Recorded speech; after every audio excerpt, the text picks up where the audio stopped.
À cette époque, l'ensemble des Algériens étaient catégorisés au droit commun.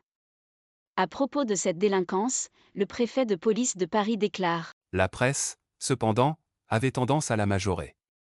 Et l'opinion lui emboîtait le pas, voyons en tout musulman, en tout arabe, un malfaiteur en puissance. Leur domaine c'était trop souvent la violence. La condition effroyable faite aux migrants est la source de cette violence, de ce que l'occupant nomme délit ou crime. En effet, la presse rapportait les faits divers impliquant des Algériens et taisait, toujours, l'issue des enquêtes et des jugements les innocentant. Le total des inculpés est très faible. La presse de cette époque, et jusqu'à présent, s'est évertuée à construire l'image, fausse, de délinquants, et participe à la hausse de la propagation de l'hostilité générale à l'encontre du travailleur migrant. Dans cette même période et jusqu'au début de la guerre de libération nationale, les détenus algériens étaient en principe rapatriés. L'administration pénitentiaire organisait à destination d'Alger, de Annaba, ou de Skikda, un convoi semestriel. De 1948 à 1955, 3678 Algériens sont rapatriés. L'administration pénitentiaire écrit: Ces expulsions se justifiaient par le souci de faire exécuter leur peine, par ces condamnés sous leur climat natal et de rapprocher de leur douar ceux d'entre eux qui ne voulaient plus demeurer dans la métropole après leur libération ou qui n'auraient pu le faire, en raison de leur interdiction de séjour. Ces retours furent, cependant, suspendus, en mai 1955. Cet arrêt, précise l'administration pénitentiaire, Fut décidé à la demande expresse du gouvernement général, en raison du surpeuplement des prisons d'Algérie et du danger qu'il y aurait à ramener sur ce territoire des éléments troubles ou indésirables. en fin d'année 1955, le nombre des Algériens atteint 9% de l'ensemble des détenus. Toutefois, dans les prisons parisiennes, ce pourcentage varie de 12% à 16%. Bouc émissaire et coupable idéal, le migrant subit une répression féroce, généralisée, de tous les instants, exercée par un pouvoir violent, et une société ségrégationniste. Le travailleur est maintenu dans l'univers colonial, bien qu'il se trouve en France. Victime, il est désigné comme coupable. En 1952, la détention d'armes et les coups et blessures représentent la moitié des inculpations. Dans la revue d'Interpol, un commissaire principal, de la préfecture de police de Paris, intitule son article « La criminalité des Nord-Africains en France ». Est-elle une criminalité par défaut d'adaptation ? Dans cette interrogation, la faute incombe, implicitement, à la supposée arriération du travailleur algérien et non pas à l'arbitraire, à l'agressivité, au harcèlement quotidien, aux dures conditions de vie. Les différents régimes politiques français ont construit, peu à peu, une image dévalorisante du peuple algérien dans son ensemble. Le bulletin de la Société générale des prisons et de législation criminelle nous trace ce tableau. La majorité des Français ignorent pratiquement tout de ces citoyens d'outre-Méditerranée. Première chose est à remarquer dans ce paragraphe, c'est l'emploi de la formule « ces citoyens d'outre-Méditerranée » et non pas le terme de concitoyens. Ils demeurent des étrangers. L'auteur de l'article poursuit: Les Français ne savent d'eux que ce qui apparaît. Leur teint basané, leur maigreur, leur tenue plus que modeste. Leurs habitudes de se grouper entre eux dans des quartiers bien délimités. Et de se nourrir, selon que le révèlent les menus des restaurants dits arabes. Ils savent aussi les bruits qui courent. Ce sont des hommes qui jouent facilement du couteau, qui sont subitement pris de folie meurtrière, qui importunent les femmes. Il nous décrit, en fait, le sort d'une population exploitée, malmenée, violentée, ghettoisée, victime de la malnutrition, de la misère, des maladies, des accidents du travail. Subsistant en marge de la société française, le travailleur est maintenu dans le carcan colonial. Cette image heurte la dignité humaine, une image dégradée, emplie de mépris. L'Algérien n'était ni un citoyen de seconde zone, mais un sujet. Le migrant est accusé de violence, bien que cela soit l'État français qui use de cette violence à l'encontre des Algériens. Cette image de délinquant et de criminel recouvre, en fait, des actes de légitime défense, de résistance, d'insoumission au quotidien.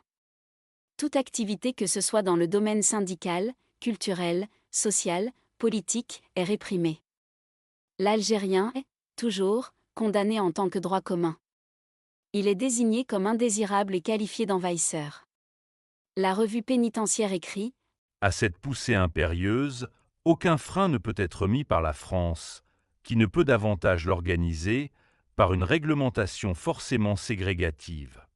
Car de par la législation en vigueur, et sur laquelle il n'est pas de retour possible, les Algériens sont citoyens français de plein exercice et jouissent de tous les droits reconnus aux citoyens français par les textes constitutionnels, notamment celui de la libre circulation à l'intérieur des territoires de la République.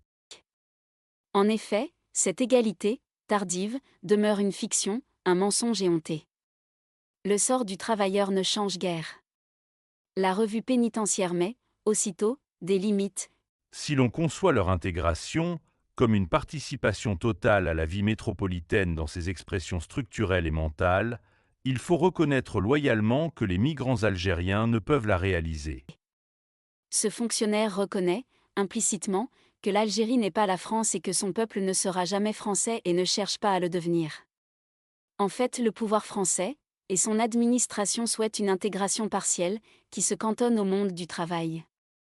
La revue pénitentiaire nous précise les modalités. Si l'on conçoit l'intégration des migrants algériens comme une suite d'intégration à des groupements métropolitains de nature diverse, on constate qu'en fait, elle est réalisée juridiquement, en ce qui concerne l'État républicain, dont ils sont citoyens, en ce qui concerne les entreprises au sein desquelles ils travaillent et qui leur garantissent les mêmes avantages qu'aux autres travailleurs, en ce qui concerne les groupements syndicaux qui leur sont ouverts sans restriction.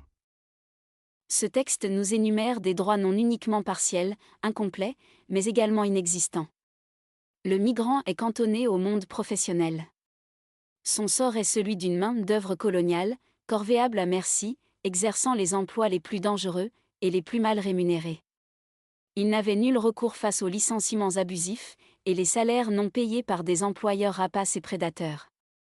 Dans cet environnement impitoyable, le travailleur est également victime de conditions de vie déplorables, logements insuffisants et insalubres, loyers exorbitants, maladies dues à la misère extrême dont la tuberculose. Il évoluait entre l'arbitraire du pouvoir français, de ses fonctionnaires, l'exploitation sans vergogne de la part d'un patronat insatiable, et des marchands de sommeil crapuleux. Ne bénéficiant d'aucune protection, le migrant survivait dans l'indigence la plus complète. Jeté à la rue, livré à lui-même, parce que le salaire est insuffisant, parce que chômeur, victime d'accidents du travail, des maladies, du climat. Dans la revue pénitentiaire, le secrétaire général adjoint du Conseil supérieur de la recherche sociologique d'outre-mer soulève une autre problématique, vécue par le migrant, la misère, la détresse psychologique. Il déclare: Il faut pouvoir se représenter ce que peut être la prison pour un homme dont les responsabilités familiales sont lourdes et s'exercent à de telles distances, dont les inquiétudes sont grandes sur ce qui peut se passer pendant leur détention. Évoluant dans un contexte hostile et ségrégationniste, le parcours du migrant s'achevait, très souvent, dans les prisons de l'occupant. Il était appréhendé et incarcéré, souvent pour des motifs fallacieux, par une police omnipotente, inique et une justice partiale. Comme de coutume, le régime français use de la propagande, du mensonge et de la désinformation, dont l'objectif est la négation de l'identité algérienne. Il n'a de cesse de maintenir une image dégradée de la victime, en l'occurrence du peuple algérien. En effet, il a inversé la réalité et les rôles. L'agresseur se proclame civilisé, supérieur, alors que l'Algérien, éduqué, héritier de civilisations millénaires, est affublé de termes péjoratifs, tels que barbare, apache, etc. L'utilisation des termes nord-africains et musulmans nie jusqu'à l'existence d'un pays, nommé Algérie, et de son peuple. L'occupant s'arroge le rôle de tuteur, de porte-parole de cette population et soutient qu'elle nourrit un désir ardent d'être français. Ce qui est encore une fois une contre-vérité. En effet, le peuple algérien ne se rêve pas être l'esclave ou le captif du capitalisme français. En 1952, les cours d'assises condamnent 53 Algériens à des peines dites afflictives et infamantes, c'est-à-dire à mort, aux travaux forcés à perpétuité et à temps. En 1953, 69 Algériens sont condamnés par les cours d'assises, dont 51 pour crimes contre les personnes. Les autres sanctions sont pour crimes contre la propriété et crimes contre la chose publique. Quant aux tribunaux correctionnels et les cours d'appel, ils ont condamné 13 923 Algériens, pour violence, vol, rébellion, outrage et violence à fonctionnaires et magistrats, infraction à l'interdiction de séjour, armes et explosifs, entrave à la liberté du travail, vagabondage, etc. Certains sont expulsés. En 1954, 50 Algériens sont condamnés par les cours d'assises, et 13 847 par les tribunaux correctionnels et les cours d'appel. Aux motifs habituels s'ajoute l'infraction à la législation sur les manifestations. L'année 1955 enregistre 12 825 condamnations dont 54 par les cours d'assises. En 1956, 14 595 condamnations sont prononcées, dont 65 par les cours d'assises. L'administration pénitentiaire s'inquiète. La situation s'est aggravée, non seulement parce que la cadence des entrées s'est précipitée, mais aussi parce que certains sont poursuivis pour atteinte à la sûreté extérieure de l'État, en sorte qu'il importe de prendre à leur égard des mesures particulières. En 1957, le nombre des détenus augmente de 15%. Le directeur de l'administration pénitentiaire, au cours d'une réunion du Conseil supérieur, présidée par le garde des Sceaux, Michel Debré, déclare « L'année 1957 a été une année sévère. En effet, les événements d'Afrique du Nord ont donné une acuité toute particulière au problème que pose le maintien de l'ordre aussi bien à l'intérieur des établissements que dans l'hypothèse d'une attaque venant de l'extérieur. » Dans cet objectif, de nombreux travaux de sécurité sont entrepris dans les prisons parisiennes de la Santé et de Fresnes. La maison centrale d'Ess est fortifiée par d'importants travaux avant d'être réaffectée aux détenus algériens. Aux fouilles quotidiennes des détenus, l'administration organisa, le 13 septembre, simultanément et inopinément, une fouille générale de toutes les prisons. Durant cette année, le nombre des prévenus est passé de 9 658 à 12 854, soit une augmentation de 33%. L'effectif des condamnés s'est accru durant la même période de près de 14% pour atteindre le nombre de 15 532. Au mois d'avril et mai, 700 condamnés aux travaux forcés ou à la relégation sont transférés d'Algérie. Au 1er janvier 1958, 2101 personnes sont condamnées aux travaux forcés à perpétuité et 483 aux travaux forcés à temps. Cette agitation était concentrée dans les régions urbaines à forte densité de population algérienne. Les maisons d'arrêt de ces régions sont submergées. L'administration préconise de limiter le brassage de population et déclare « Il est donc nécessaire de séparer dans la mesure du possible les diverses factions de la population pénale musulmane, et également les Nord-Africains des Européens. » À Marseille, les femmes étant trop peu nombreuses, leur quartier, dit groupe dit des Petites Baumettes, est affecté aux Algériens. La hausse du nombre de détenus durant l'année 1958 se poursuit, soit une augmentation de 22%. Au 1er janvier 1959, les Algériens constituaient près du tiers de la population pénale totale. Le nombre d'arrestations pour meurtre est 8 fois supérieur à celui de l'année 1952. En effet, la Fédération de France du FLN, créée cette année, était chargée de porter la guerre en territoire ennemi et mena des actions militaires. Ces opérations étaient qualifiées de « grande délinquance » par le pouvoir français. Ainsi, les détenus purgeant des peines pour atteinte à la sûreté de l'État, incendie volontaire, usage d'explosifs étaient presque exclusivement algériens. Peu à peu, les opérations militaires de la résistance algérienne, qualifiées de criminalité par l'ennemi, se généralisent. Jusque-là circonscrites aux agglomérations industrielles, elles s'étendent à l'ensemble du territoire. La saturation des prisons et le grand nombre de prévenus qui devaient être maintenus à proximité de la juridiction d'instruction ou de jugement posaient de graves problèmes, notamment dans les régions du Nord, de l'Est, de Paris, Lyon et Marseille. Ainsi, des quartiers de femmes de plusieurs maisons d'arrêt furent réaménagés et affectés aux détenus masculins. Les opérations de désencombrement des prisons se poursuivent tout au long de l'année. Toutefois, les établissements susceptibles de recevoir la population excédentaire de certaines maisons d'arrêt deviennent plus rares. L'augmentation du nombre d'Algériens condamnés par les juridictions françaises et le transfèrement de 650 détenus condamnés aux travaux forcés à perpétuité et à la relégation, en provenance d'Algérie, ont nécessité la réouverture des maisons centrales de Riom et de Los, ainsi que la caserne du centre pénitentiaire de Saint-Martin-de-Ré. Ces modifications dans la répartition de la population pénale ont entraîné de nombreux transferts et un brassage massif à travers le pays. Néanmoins, l'administration reconnaît que de tels mouvements ne peuvent se multiplier indéfiniment. La mise en place, récentes, des tribunaux de grande instance exigent de l'administration une meilleure organisation et la modernisation du fonctionnement des structures pénitentiaires. Les maisons d'arrêt sont appelées à recevoir non seulement les inculpés et les prévenus mais aussi des accusés soumis à la détention préventive. Le principe de l'emprisonnement individuel de jour et de nuit défini par la loi du 5 juin 1875 demeure la règle. L'accroissement de la répression est visible dans l'ensemble des différentes catégories de détenus. Des maisons de correction situées à Bordeaux, Rennes et Toulouse, régions où la population pénale est relativement stable, reçoivent des condamnés d'autres prisons. La population pénale féminine, jusque-là en constante diminution, s'est accrue en 1958 de plus du dixième. En outre, les responsables politiques algériens sont transférés individuellement vers des établissements cellulaires de faible importance, afin de les empêcher d'exercer sur leurs compatriotes, ce que l'administration nomme une influence antinationale. En fin d'année, les maisons d'arrêt d'Angers et de Douai accueillent des Algériens selon leurs tendances politiques. D'autre part, des condamnés en instance sont dirigés vers les maisons centrales de Poissy et de Melun, au lieu d'être maintenus à la maison d'arrêt de Paris La Santé. Également, une partie des quartiers des femmes de la maison d'arrêt de Nancy et en totalité de celles d'Avesnes et de Chalon-sur-Marne sont affectés aux hommes.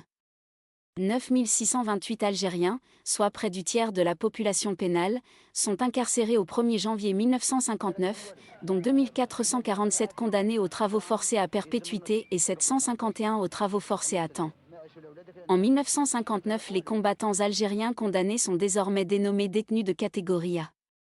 Leur nombre passe de 1655 au 1er janvier 1959 à 2569 au 1er janvier 1960. Celui des prévenus est, respectivement, de 4 786 et 3 146 personnes. Ces détenus bénéficient, à compter de l'été, d'un régime spécial. Quant au nombre de peines de droit commun, on constate une diminution notable. Celle-ci provient pour une large part de décisions de libération conditionnelle, accordées grâce à la prise en charge de certaines de ces personnes, notamment de relégués par des œuvres ou des institutions post-pénales d'Algérie ou de France. Cette population est en grande partie incarcérée dans la maison centrale de Riom et la maison centrale d'Es. Toutefois, le nombre de peines de travaux forcés est en constante hausse. Au 1er janvier 1960, l'effectif des condamnés à la perpétuité et à temps est, respectivement, de 2585 et 881 personnes. Cette progression s'explique par la fréquence des peines prononcées par les cours d'assises et les tribunaux militaires à l'égard des militants algériens, que l'administration qualifie de délinquants coupables d'activités antinationales. Dans la catégorie A, on recense 3146 prévenus, nombre supérieur à celui des 2569 condamnés au 1er janvier 1960. Quant au nombre de personnes transférées des prisons algériennes, il n'a pas dépassé, au cours de cette année, une dizaine de personnes. En 1960, la législation pénale simplifie l'échelle des peines criminelles, à la suite de la réforme des dispositions concernant la sûreté de l'État, qui prévoit pour toutes les atteintes à la sûreté de l'État qualifiées crime, la détention criminelle, soit une peine politique privative de liberté unique dont seule la durée peut varier. En été, certains articles du Code pénal, du Code de procédure pénale et des codes de justice militaire pour l'armée de terre et pour la marine sont remaniés, en vue, selon l'administration, de faciliter le maintien de l'ordre, la sauvegarde de l'État et la pacification de l'Algérie. Cela signifie l'intensification de la répression des combattants algériens. Des décrets sont, également, promulgués, simplifiant les infractions contre la sûreté de l'État, le régime spécial de détention, les procédures et le régime des établissements pénitentiaires. En outre, la distinction entre sûreté intérieure et sûreté extérieure est abrogée. Auparavant, les peines à caractère politique étaient réservées pour la sûreté intérieure, alors que les crimes et délits contre la sûreté extérieure étaient de droit commun. En effet, ces textes suppriment le terme de régime politique et instituent deux régimes dérogatoires au régime de droit commun. Cette refonte est une régression et sous-entend, toujours, que les révolutionnaires algériens sont des délinquants, des criminels. En début d'année 1960, la détention préventive pour infraction à la sûreté de l'État était de 3 mois. En milieu d'année, elle varie de 2 à 4 mois, ainsi que pour chaque prolongation. L'incarcération des Algériens, appartenant à la catégorie A, continue à poser de nombreux problèmes de logistique. Leur nombre est cependant relativement stable, étant observé toutefois qu'au 1er janvier 1961, le nombre de prévenus était de 2591 et celui des condamnés de 3289 au lieu de 3146 et 2569 l'année auparavant. Par conséquent, à la fin de l'exercice 1960, la tendance est inverse à celle de l'année précédente. En 1961, de toute évidence, les personnels pénitentiaires sont déroutés par la multiplication des textes modifiant le régime spécial dit catégorie A. Une nouvelle note de service leur rappelle et précise les modalités essentielles du régime spécial applicable à tous les détenus de la catégorie A, c'est-à-dire aux combattants algériens prévenus ou condamnés, sans aucune distinction de la nature de l'infraction reprochée aux intéressés, ni l'origine ethnique, l'appartenance politique ou religieuse de ceux-ci. Ce régime institué en 1959 est aménagé, donc, à de nombreuses reprises. Peu de temps après, les autorités reviennent à une plus stricte application des dispositions du Code de procédure pénale. Dorénavant, les détenus sont sélectionnés et les procédures de demande sont individualisées. Le directeur de l'administration pénitentiaire appelle à plus de rigueur dans l'attribution de ces avantages, en limitant le bénéfice aux seuls méritants, et en individualisant davantage la procédure d'instruction des demandes. Ces personnes méritantes, selon ce fonctionnaire, doivent être de confiance et véritablement dignes de ces mesures de faveur. Bien que l'effectif des détenus de catégorie A reste stable, et confirme la tendance de l'année 1960, l'encombrement des prisons par les détenus de catégorie A n'est toujours pas résolu. La prison de Tulle, récemment construite, et la maison centrale de Clairvaux sont à partir de l'été 1961 réservées aux Algériens condamnés par le haut tribunal militaire. Les maisons centrales d'Ess et de Riom accueillent presque exclusivement des Algériens de droit commun purgeant une longue peine et transférés d'Algérie pour désencombrer les prisons de la colonie. En novembre, plusieurs centaines de condamnés sont dirigés vers le camp militaire de Tol, dans le département de l'Ain, et celui de Rivesaltes, mis provisoirement à la disposition du ministère de la Justice par le ministère des Armées. En fin d'année, le camp nord du centre pénitentiaire de Mozac est évacué par les relégués au profit exclusivement des militants du Mouvement national algérien, MNA. En cette année 1961, la violence est omniprésente, 9 agents de l'administration pénitentiaire sont décédés et 67 sont blessés. Les détenus ont recours, également, aux grèves de la faim afin d'appuyer leurs revendications pour la dignité. Le directeur de l'administration pénitentiaire les qualifie de « particulièrement sévères ». Il avoue l'impréparation de ses services, qui ont assumé, écrit-il, ainsi de lourdes responsabilités malgré la gravité et la durée de ces manifestations. Il n'y a pas eu de victimes.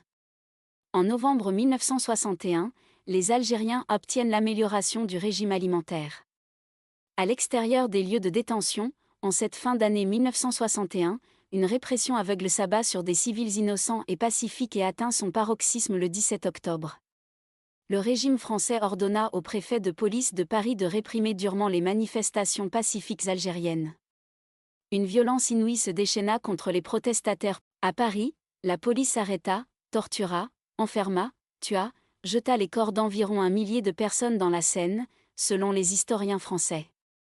Ce nombre est sous-estimé car les sources, non fiables, émanent de l'occupant. Les dirigeants de l'exécutif français ne furent ni inquiétés, ni jugés pour ce massacre, ce crime. En 1962, une note de février établit la distinction entre les infractions, afin, selon l'administration pénitentiaire, que ceux qui n'ont pas craint de provoquer la ruine ou de verser le sang ne puissent se soustraire à la rigueur du régime pénitentiaire. Ainsi, ont été déclarés exclus du bénéfice du régime spécial, l'homicide et les blessures volontaires qualifiées de crimes, les arrestations ou séquestrations illégales et les destructions, dégradations, dommages et pillages. Toutefois, l'essentiel de l'activité, déclare le fonctionnaire, au cours de l'année du point de vue de l'application des peines privatives de liberté a été dominé par la conjoncture politique et les événements qui ont accompagné et suivi la fin de la guerre d'Algérie. L'administration pénitentiaire a dû en effet résoudre 2 problèmes principaux au cours du premier semestre, la libération des détenus graciés ou amnistiés en application des accords d'Évian, ainsi que l'incarcération des personnes dites activistes et l'aménagement de leur régime. Au 1er mars, 9 396 Algériens sont détenus. 5 383 sont de catégorie A, dont 2 261 prévenus et 3 586 condamnés. Lors de la signature des accords d'Évian, 5 451 Algériens sont incarcérés en France. Ceux écroués pour des infractions commises en Algérie soit avant le 20 mars 1962 au titre de l'insurrection algérienne soit avant le 1er novembre 1954 dans l'intention de modifier le régime politique de l'Algérie et appelés à prendre part au scrutin d'autodétermination sont amnistiés en vertu des pouvoirs spéciaux conférés au gouvernement en Algérie. En ce qui concerne les auteurs de faits commis en France et dans l'attente d'un nouveau texte d'amnistie, qui ne pouvait intervenir pour des raisons constitutionnelles qu'après le référendum, un décret de grâce collective du 27 mars accorde une remise entière de leur peine aux condamnés si celle-ci n'est pas supérieure à 20 ans et n'est pas motivée par un crime de sang. En second lieu, les personnes prévenues pour des faits autres que les crimes de sang bénéficient de la liberté provisoire. Le 14 avril, l'amnistie est étendue aux prévenus ou condamnés quelle que soit la qualification des faits et le quantum de la peine pour des actes commis en France. Notons que ces textes portent, également, amnistie des infractions commises dans le cadre des opérations militaires que le régime français qualifie de maintien de l'ordre dirigé contre l'insurrection algérienne avant le 20 mars 1962. En effet, ce pouvoir s'empresse d'absoudre les potentiels criminels de guerre français. L'administration pénitentiaire est incapable de procéder dans des conditions satisfaisantes et dans les délais impartis à la libération des personnes graciées et amnistiées. Pour éviter la libération trop massive, seuls les détenus non incarcérés pour crimes de sang, non condamnés à plus de 20 ans de réclusion criminelle doivent être relaxés avant expiration du délai de 21 jours. Les autres seront libérés par la suite sur décision de la commission d'amnistie. L'administration pénitentiaire travaille en étroite collaboration avec cette commission, formée de magistrats. Ainsi, seul le condamné pour des faits commis en France et justifiant d'attache familiale ou professionnelle en France est libéré sur place. Ces opérations ont été effectuées dans les 2 mois qui ont suivi le cessez-le-feu. Première période de 21 jours suivant les accords d'Évian soit 2712 élargis dont 2176 demeurent en France et 536 expulsés vers l'Algérie. En seconde période, 2739 personnes sont libérées sur décision de la commission d'amnistie dont 727 en France et 1942 transférées en Algérie. Les autorités préfectorales étaient informées des opérations de libération et du lieu de résidence des condamnés demeurant en France. Les transfèrements en Algérie, effectués entre le 3 avril et le 10 mai, ont nécessité 33 rotations aériennes. En mai, les détenus sont au nombre de 1033. À la date du 18 mai 1962, la libération collective prévue par les accords d'Évian est achevée. Toutefois, 889 Algériens condamnés à de longues peines prononcées en Algérie et transférés en 1956 en France ne sont rapatriés qu'au lendemain de l'indépendance. En ce mois de juillet, 3382 Algériens dits de droit commun sont incarcérés en France. Au 1er janvier 1963, les 3949 détenus algériens forment 14% de la population pénale totale française. Du fait de la libération des Algériens, le nombre des condamnés à la réclusion criminelle à perpétuité diminue de 751 à 232 personnes. Celui des condamnés à la réclusion criminelle de 10 à 20 ans décroît de 2447 à 1473. Ainsi la réclusion criminelle à perpétuité revient au niveau du 1er janvier 1957, date à laquelle où elle fut la plus faible depuis la Deuxième Guerre mondiale. Le nombre de condamnés à la réclusion de 10 à 20 ans, anciennement les travaux forcés à temps, est le plus faible depuis 18 ans. Dans les années qui suivent l'indépendance, l'environnement répressif ne change guère pour le travailleur migrant. L'arbitraire étatique, policier, pénal, social, ainsi que les assassinats permis par une société française ségrégationniste et xénophobe se poursuivent pour l'ouvrier algérien. Cette violence systémique, quotidienne, est encouragée, stimulée par l'impunité, garantie, par le pouvoir français, aux auteurs de ces méfaits et crimes. En conclusion, l'agresseur bénéficie de protection, l'Algérien demeure un bouc émissaire et le coupable idéal à... Je vous dis à très bientôt.